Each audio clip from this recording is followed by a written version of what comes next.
Now, with the release of Terrifier 3 coming out tomorrow, I figured this was perfect time to review the original movie because a lot of you have asked me these last couple years, hey, you should review the original Terrifier. Like, I've heard this recommendation before, so I figured, perfect timing, let's talk about the original Art the Clown Terrifier film.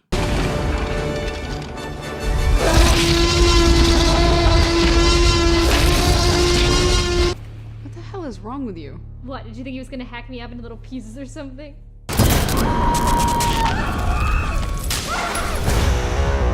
From director Damien Leone, we're talking the cult classic Terrifier.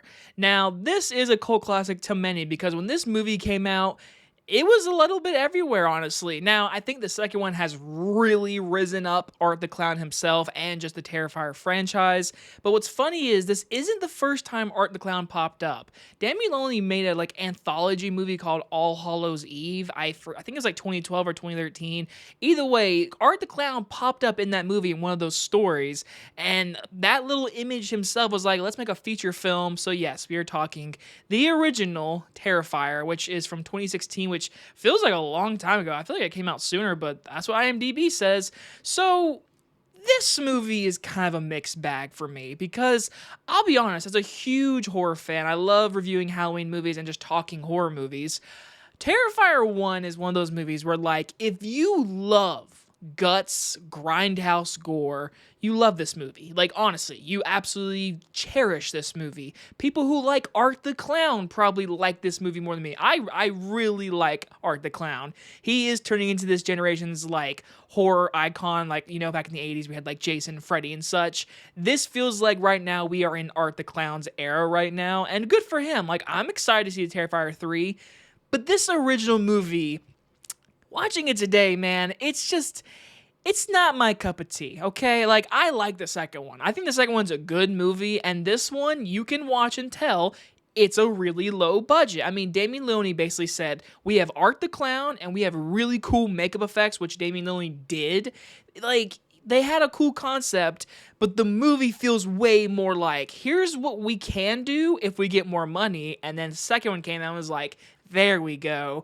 And I'm not going to sound like a huge hypocrite because I'm a person that's made short films on a shoestring budget. So good for them. They made a feature-length film. It's hard making a short film. He made a feature-length with just the idea, which is honestly the biggest positive.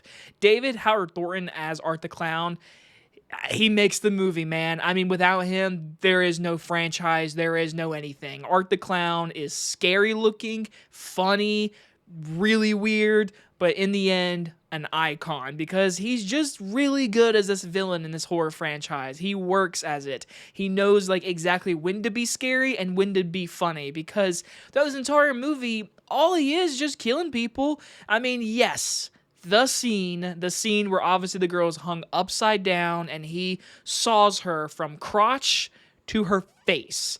And it's prosthetics, it's makeup, it's a fake body, and it looks awesome, but it's disgusting. And there's other kills in the movie where, the main girl, where you think she's the main girl, but he shoots her in the face. It's dang, I give you the movie credit for doing that, but the movie delivers no characters. I mean, this acting from everybody it's not great. And then I've seen interviews and cons where the actors have gone and seen. They look very nice and everything, but I'm just being honest, the acting is not fantastic. And it doesn't help with the dialogue. The dialogue's also not very good.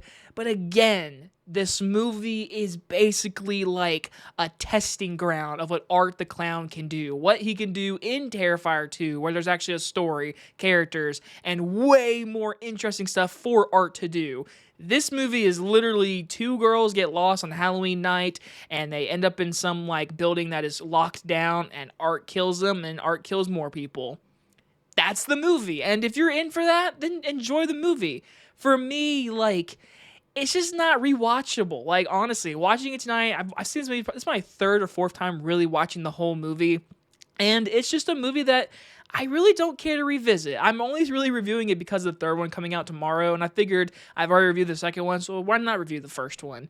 But I will say, David Howard Thornton makes the movie. Damien Leone, like his outlook on the movie, the grindhouse look and the color palette is very good in this movie. Even with a shoestring budget, the makeup effects make this movie. The kills are gory. Art the Clown is an icon at the moment, but like I said, there's really no characters, not even really a story. It's just killing people, and that's the movie. But hey, it started a franchise. I'm gonna give Terrifier a C minus. Again, it's an okay grindhouse movie, but without Art the Clown, this would be like an F. I'm not kidding. Like, David Howard Thornton really carries this movie on his back. And then obviously we got Terrifier 2, which was actually a pretty damn good horror film with great gore. And I am very intrigued on what we're going to see in Terrifier 3. I'm expecting lots of gore, so expect that review tomorrow. I am planning to go see it in the movie theater, so I'm excited. We'll see. I just know it's going to be gory, but hey, that's the Terrifier franchise for you. And if you guys enjoy this movie review, I'll see you guys on the next one. Bye, everybody.